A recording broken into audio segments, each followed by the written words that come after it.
안녕하세요, 마더티브입니다. 안녕하세요, 저는 에디터 홍. 네, 안녕하세요, 에디터 인성입니다. 네, 저희가 오늘은 엄마의 책장이라는 또 새로운 코너로 돌아왔어요. 이래만 새로운 코너. 네, 다양한 시도를 해보고 있는데요. 저희가 읽었던 책 중에서 같이 이제 공유하고 싶고 같이 이야기 나누고 싶다 이런 책이 있으면 저희가 추천해드리려고 해요. 네. 그래서 오늘 추천해드릴 책은 바로 이 책입니다. 결혼과 육아의 사회학. 네, 이 저자분이 오찬호라는 분인데 어떤 분이시죠? 네, 그야말로 프로 불편러이시죠. 사회학자인데요. 네. 요즘에 우리 일상에 만연한 뭐 혐오, 차별, 폭력, 강박 뭐 이런 것들에 대해서 요즘에 좀 적극적으로 화두를 던지고 있는 분이세요.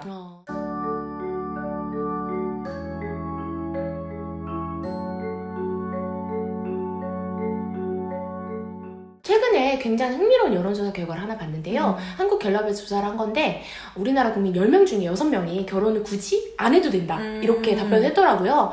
그래서 결혼하는 게 당연하고 아이를 낳고 사는 게 당연한 시대에서 이제는 비혼과 비출산을 고민하는 사람들이 굉장히 많이 늘어나고 있다, 이런 시대상을 보여주는 것 같아요. 네, 이 책에서도 그런 시대에 대해서 얘기를 하고 있는데요. 사랑하지 않고 결혼하지 않고 출산하지 않는 그런 시대에서 사랑하고 결혼하고 출산한 사람들에 대한 이야기를 다루고 있어요. 저희도 그런 사람들 중에 한 명이라서 굉장히 뼈 있게 공감을 했는데 사회학자 오찬호 씨가 그런 시대에 대해서 조금 날카롭게 여러 부분들을 지적했어요. 이 책에서 되게 재밌었던 대목이 요즘 세상에도 결혼하는 사람이 있어?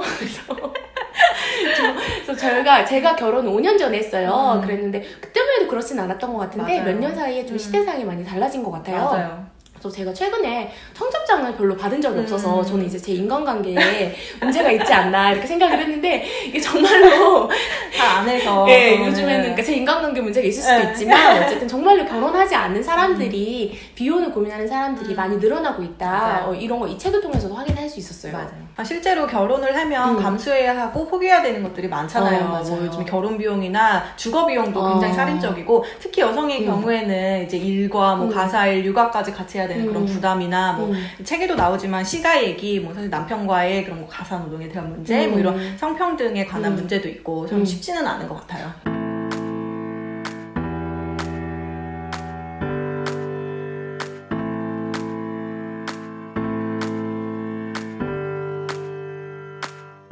저는 이 책의 키워드가 경쟁과 인정 욕구라고 생각해요. 저희 사회가 요즘에 정말 미친 듯이 경쟁을 하잖아요. 인정 욕구를 채우기 위해서 이제 그런 심리가 결혼과 뭐 육아 이런 데도 영향을 미친 거죠. 그래서 거기서 발생하는 문제들을 이 책에서 다루고 있어요.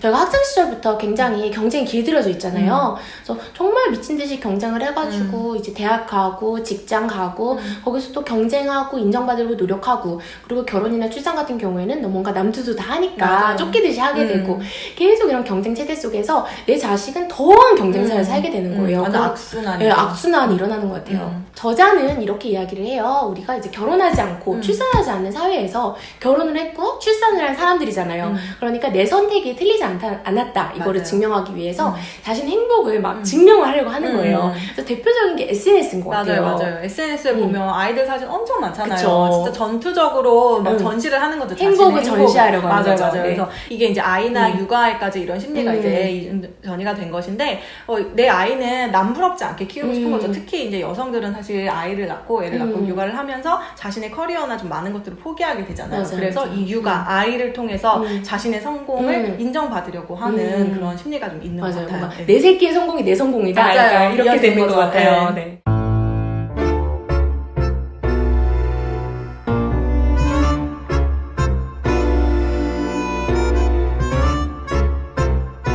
결혼하지 않고 출산하지 않는 사회에서 굉장히 어렵게 낳은 자식이잖아요. 그러니까 남부럽지 않게 잘 키우고 싶다. 그렇게 하다 보니까 소비도 굉장히 많이 하게 되는 것 같아요. 더 많이 쓰게 되죠. 네. 저출산 시대라고 하는데 사실 육아 시장은 점점 넓어지고 있잖아요. 육아는 여전히 돈이 되는 시장인 거예요. 그래서 혹시 베이비 페어 가보셨어요? 갔죠. 저는 저도 처음에 못 모르고 진짜 100단위로 쓰게 되더라고요. 근데 이 책에서 되게 재밌는 게 뭐냐면 베이비 페어에 가서 이제 돈을 막 쓰는 거예요. 쓰면서 내가 이렇게 돈을 많이 써도 되는 건가? 이렇게 생각하는 게 아니라 아니 저 사람은 500만 원짜리 유모차를 사고 있는데 나는 그냥 그저 100만 원짜리 사는 소박하다. 네, 그렇게 생각하는 거죠. 그래서 이 유모차가 왜 이렇게 비싼가? 왜 이렇게 애들한테 돈이 많이 드나? 나는 왜 이렇게 소비를 많이 하나? 생각하는 게 아니라 이거 어쩔 수 없다. 나 정도면 괜찮지. 나 정도면 괜찮다. 소박하다. 이렇게 생각하게 되는 거예요. 근데 이게 이제 육아 시장에서 사실 교육으로도 계속 옮겨가죠. 그래서 나는 영어 유치원 안 보내니까 나는 뭐 사교육 저렇게 많이 안 해. 나는 그냥 학원 하나 보내. 나는 이 정도로 괜찮아. 이런 생각으로 계속 이어지게 되는 거죠. 그러다 보니까 평균치가 높아지는 것 같아요. 그래서 다들 뭔가 과잉 육아를 하게 되니까 다 이렇게 평균치가 높아져서 아무리 애를 써도 그냥 평균, 그냥 평범 이 정도니까 맞아요. 계속 과잉되는 그런 그런 상황인 거죠. 그러면 대안이 뭐냐? 이제 저자는 여기에서 이야기를 하는 게 이제 자연으로 돌아가자, 원시로 돌아가자. 거의 원시적인 자연. 그렇죠. 그런 자연 육아에 대해서 좀 비판을 하는데요. 아나키가 좀 대표적이에요. 굉장히 좀 극단적인 사례긴 그쵸. 하죠. 네. 근데 이제 사실 아이들 그냥 소아과 데리고 가서 항생제 먹이고 이제 어쩔 수 없는 경우도 있잖아요. 그쵸. 근데 먹여야 뭔가 하는 경우도 있는데. 근데 뭔가 항생제 먹이면 내 자식한테 독을 먹이는 것 같다. 그러니까. 나는 되게 나쁜 부모가 된 것 같다. 다른 부모들은 뭔가 잘못됐다. 이런 식으로 죄책감을 느끼게끔 자신들이 자신만의 대한 육아를 하면 되는데 그거를 다른 부모들은 보통의 부모들은 좀 죄인으로 만드는 그런 경우인 거죠. 보통 이런 약간 극단적인 대한 육아들이 좀 이제 자신이 옳다, 뭐 이건 특별하다 이런 식의 좀 과시를 하면서 나는 특별하고 내 자식이 특별하다. 그러니까 그쵸? 그런 과시를 하게 되면서 다른 부모들이 좀 좁게 만드는 그런 게 있는 것 같아요. 그러다 보니까 과잉이 과잉을 낳고 또 과열되고 이런 게 좀 있는 것 같아요.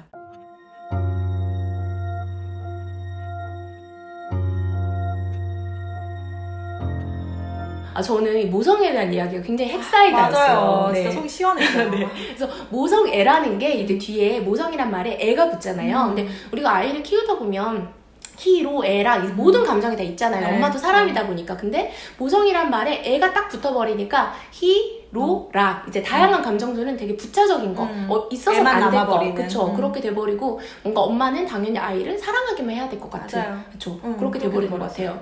근데 사실 모성이라는 말이 근대의 산물이라고 하잖아요. 엄마가 집에서 아이를 돌보고 가사를 해야지 아빠가 밖에서 더 많이 더 잘 일을 할 수 있는 거죠. 그래서 이렇게 좋은 엄마, 완벽한 엄마 이렇게 강조되다 보니까 사실 엄마들이 굉장히 충분히 애쓰고 있고 있는데. 잘하고 있는데도 뭔가 난 좀 뭔가 부족한 것 같다. 맞아요, 나는 맞아요. 나쁜 엄마인 것 같다. 이렇게 죄책감을 느끼게 되는 것 같아요. 맞아요, 그러니까 맞아요. 아이한테 더 좀 집착하게 되는 맞아요. 그런 게 있는 것 같아요. 실제로 많은 엄마들이 그런 걸 많이 느낄 텐데 이 책이 그런 걸 구조적으로 어떻게 그렇게 엄마에게 약간 강제적으로 짐이 지어졌는지를 잘 보여주는 것 같아요. 그래서 저는 약간 그 소설 82년생 김지영의 약간 해설책, 풀이책 같이도 느껴졌어요. 맞아요.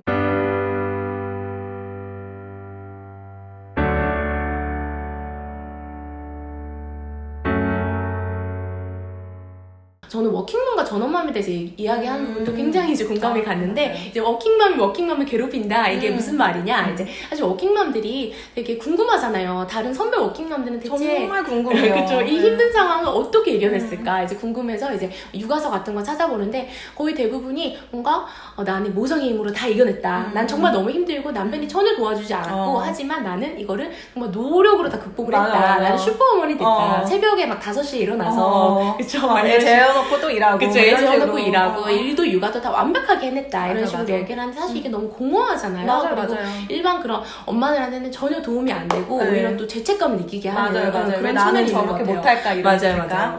그리고 이 책에서 워킹맘과 전업맘에 대한 이야기도 나와요. 그래서 워킹맘들이 전업맘들을 이제 뭐 집에서 애 낳아보는 사람 이런 식으로 펼까절하하거나 전업맘들이 워킹맘들을 더 자기 일이 더 중요해서 애를 내팽겨친 이기적인 사람, 이기적이다. 이렇게 서로 얘기한다고 하는데 이런 불행 경쟁이 서로 누가 더 불행하냐 경쟁하는 누가 더 불행한가 이게 도대체 무슨 의미가 있는지 맞아요. 사실 근본적인 문제는 이런 거잖아요. 왜 엄마들에게만 이 모든 육아의 짐이 지워지느냐. 그래서 엄마들도 사실 일하고 육아하고 같이 하고 싶은데 이제 사회에서는 엄마들에게 일도 완벽하게 해내고 육아도 완벽하게 해내고 아니면 그냥 하나만 해라 이렇게 강요를 하잖아요. 그래서 이런 상황이 잘못된 거고 바꿔 나가야 되는데 여성들끼리 누가 더 불행하냐 이렇게 경쟁을 하는 거는 전혀 의미가 없는 것 같아요. 맞아요. 진흙탕 싸움 같은 거죠. 정말 무의미한. 네. 그래서 굉장히 안타까웠어요.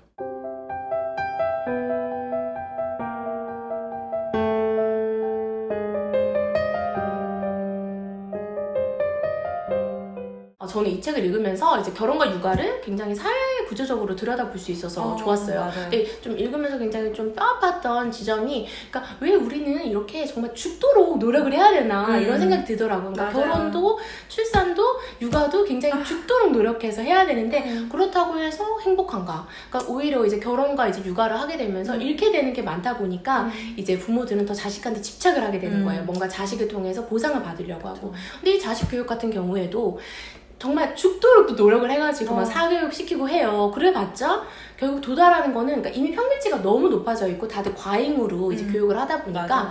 결국 도달하는 거는 정규직 일자리 하나 얻는 것도 어렵고 대기업 이런 데 들어가면 뭐예요? 평생 직장도 직장도 아니잖아요. 아니잖아요. 그러니까 굉장히 우리가 이렇게 죽도록 노력해서 얻는 게 뭔가 우리는 맞아요. 그래도 행복해졌는가? 어. 저는 그런 고민을 이 책을 보면서 뼈아프게 했던 것 같아요. 맞아요, 맞아요. 저는 인상적이었던 게 이 책의 저자 이제 오찬호 사회학자 오찬호 씨도 자기도 이 문제에서 벗어날 수 없다는 맞아요. 거예요. 저 그 지점이 정말 좋았어요. 자기도 자유로울 수 없다면서도 이제 이런 문제를 제기하는 거죠. 저는 이게 되게 중요한 것 같아요. 저희들도 그렇지만 이런 문제 한가운데 당사자로 있으면서 이게 아니라고 계속해서 얘기하는 게 진짜 중요한 것 같거든요.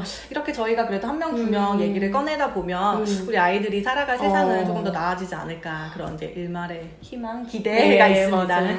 뭔가 나 정도면 괜찮아. 더한 사람도 있는데 맞아. 어쩔 수 없잖아. 사회가 이런데 이렇게 생각하는 게 아니라 어쨌든 좀 뭔가 사회 구조적으로 이거를 좀 나가려고 노력하는 맞아요. 거 네. 그런 게 좀 필요하다는 생각이 들었어요. 네네. 그래서 저는 이 책을 좀 육아서로도 추천을 하고 싶어요, 사실. 그래서, 그래서 뭐 예비 엄마들이나 아니면 지금 이제 아이를 막 키우기 시작하시는 분들에게도 굉장히 좋은 것 같아요. 이제 결혼 직전부터 이제 아이들을 키우는 그런 과정에 있어서 저희들이 생각할 문제들을 무르 짚어주고 있거든요.